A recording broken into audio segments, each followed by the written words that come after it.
কোয়ালপাড়াতে থাকার সময় সিসিমার খুবই অসুখ করেছিল। সেই নিয়েই কিছু ঘটনা এই ভিডিওটিতে রইল। হঠাৎ সেই সময় রাধু শ্বশুরবাড়ি যাওয়ার জন্য উতলা হয়ে জয়রামবাটি চলে আসে। আমি পড়ছি সারদা দেবী আত্মকথা থেকে। রাধু তো অমন করে আমার মায়া কাটিয়ে চলে গেল। মনে ভয় হলো।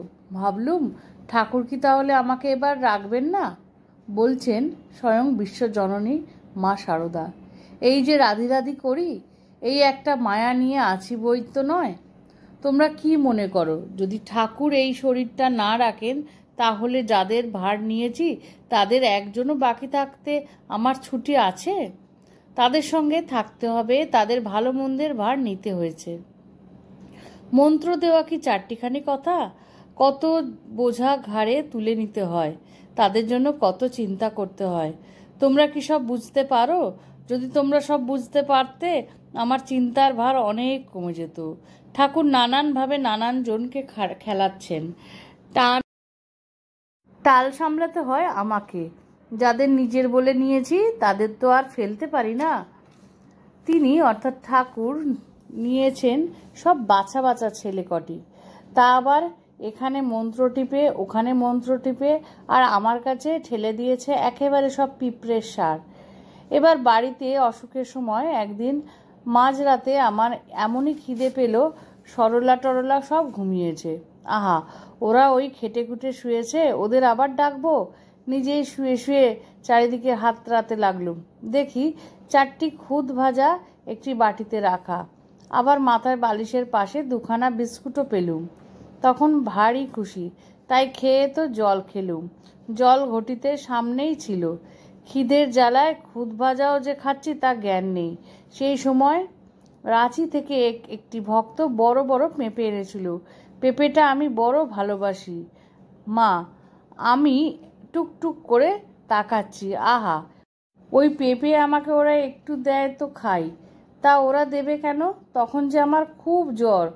কোয়ালপাড়ায় কি অসুখই করেছিল মা, বেহুশ। এই বিছানাতেই বাজছে পেচ্ছাপো সব। মানে মা তখন এতই শরীর খারাপ হয়েছিল যে বিছানার মধ্যে সমস্ত কিছু করে ফেলছিলেন। সেই সময় সরলা ও বউ, নবাসনের বউ আমার খুব করেছে ক্রন্দনের স্বরে। তাই ভাবছি মা, আবার তো তেমনই ভুগতে হবে। তা সেবারে কাঞ্জিলালের ওষুধ সেরে গেল। আহা মা, কি হাত পায়ে জ্বালা! কাঞ্জিলালের ঠান্ডা মোটা পেটাটিতে হাত দিয়ে থাকতুম। শরৎ সেবার গিয়েছে। কৃষ্ণ সপ্তমী তিথি, অগ্রহায়ণ মাস, 1326 সাল, জয়রামবাটি। আজ সিসিমায়ের শুভ জন্মতিথি। ভক্তদের দেওয়া অনেক কাপড়ের মধ্যে থেকে শরৎ মহারাজের দেওয়া কাপড়খানি বেছে নিয়ে পরেছেন। ভক্তরা মায়ের পায়ে অঞ্জলি দিচ্ছেন। সমস্ত দিনের আনন্দোৎসবের পরে সেদিন বিকেল থেকে প্রায় রোজ মার জ্বর হচ্ছে। ক্রমাগত ভুগে ভুগে মার শরীর অত্যন্ত দুর্বল, কিন্তু এত অসুখ সত্ত্বেও তার স্নেহময় মাতৃহৃদয় সন্তানদের কল্যাণের জন্য সদা জাগ্রত ছিল। তাই দীক্ষা দেওয়ার বন্ধ হলো না।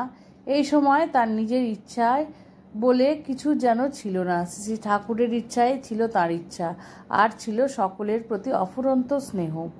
শরৎ মহারাজ কাশী গিয়েছিলেন চিকিৎসার জন্য। মার কলকাতায় যাওয়ার কথা হলে মা বলছেন, শরৎ কলকাতায় না থাকলে আমার সেখানে যাবার কথা উঠতেই পারে না। কার কাছে যাব? আমি সেখানে আছি, আর শরৎ যদি বলে মা কয়েকদিন অন্যত্র যাচ্ছি, তাহলে আমি বলবো, একটু থামো বাবা, আমি আগে এখান থেকে পা বাড়াই, তারপর তুমি যাবে। শরৎ ছাড়া আমার ঝক্কি কে পোয়াবে? এক ভক্তকে মা বলছেন, একটু একটু জ্বর হচ্ছে, শরীর দুর্বল, এই শরীর আর বইছে না, এখন আর শরীর বয় না। শরৎ মহারাজ কাশী থেকে ফিরে এসে মাকে কলকাতায় নিয়ে যাওয়ার জন্য লোক পাঠিয়েছেন। যথাসময়ে সিংহবাহিনীর উদ্দেশ্যে প্রণাম জানিয়ে সজল নয়নে মা কলকাতায় যাত্রা করেন। পালকিতে ওঠার আগে সেবক মার পা ধুয়ে দিলেন, বড় মামিমা মুখে মিষ্টি দিলেন। যাত্রাকালে গ্রামের অনেক স্ত্রী পুরুষ মায়ের কাছে গিয়ে সজল নয়নে বলছে, পিসিমা শরীর সেরে শিগগির চলে এসো, আমাদের বেশি দিন ভুলে থেকো নি। মা গদগদ কণ্ঠে বলছেন, সবই ঠাকুরের ইচ্ছা, তোমাদের কি ভুলতে পারি? জননী জন্মভূমিশ্চ স্বর্গদৌপি গরীয়সী। এই কথা বলে গ্রামটির উদ্দেশ্যে মাটি স্পর্শ করে প্রণাম জানিয়ে পালকিতে উঠলেন মা। তার আগে নিজে ব্যবহৃত একটি চাদর সেবককে দিয়ে বললেন, এটা রেখে দিও। পথের শিহরে শান্তিনাথের মন্দিরে পুজো দিলেন। পরদিন সকালে কোয়ালপাড়া আশ্রমে শ্রী শ্রী ঠাকুরের ফটোখানি বাক্সে তোলবার সময় বলছেন, ওঠো, এবার যাত্রার সময় হলো। সেবক, বড়দা এসেছ? বললেন। এত দেরি করলে যে রোদ হবে। এই যাত্রায় ফুলটি নাও, আঁচলে বেঁধে নাও। সর্বদা আমাদের পালকির পাশে কাছে কাছে সাবধানে চলো। জয়পুরে এসে বেহারাদের কিছু খাওয়াও। আমার জন্য 2টি মুড়ি এনে দাও, আমিও 2টি চিবুই। আর তোমার আর মাকুর জন্য কিছু তেলে ভাজা টাজা পাও তো মুড়ির সঙ্গে নিয়ে এসো। সামান্য একটু মুড়ি খেয়ে আর চিবুতে পারিনি। তাঁতি পুকুরে এসে, ও বড়দা, একটু নামতে বলো। পালকিতে বসে বসে আমার পাটা ধরে গেল। ওই দোকান থেকে 8 পয়সার তেল একটু শালপাতায় করে এনে দাও, পাটায় মালিশ করি, মা বললেন।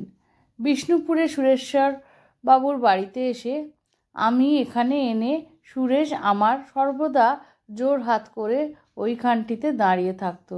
কখনো বারান্দাটিতে এ পর্যন্ত উঠতে চায়নি। কি ভক্তি ছিল তার। সুরেশ যেন দ্বিতীয় গিরিশবাবু। সুরেশবাবু কয়েক মাস আগে দেহত্যাগ করেছেন। 15ই ফাল্গুন রাত্রিতে শ্রীমার উদ্বোধনের বাড়িতে এসে পৌঁছান। গোলাপ মা ও যোগীন মা মায়ের চেহারা দেখে বিচলিত হয়ে পড়েন। শরৎ মহারাজের ব্যবস্থায় প্রথমে ডাক্তার কাঞ্জিলালের হোমিওপ্যাথিক চিকিৎসা এবং পরে কবিরাজি চিকিৎসা আরম্ভ হয়।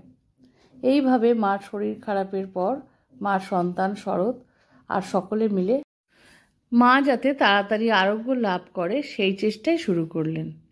আজকের ভিডিওটি মায়ের অসুস্থ হয়ে যাওয়ার সময়কার খানিকটা অংশ তোমাদের সামনে রাখলাম।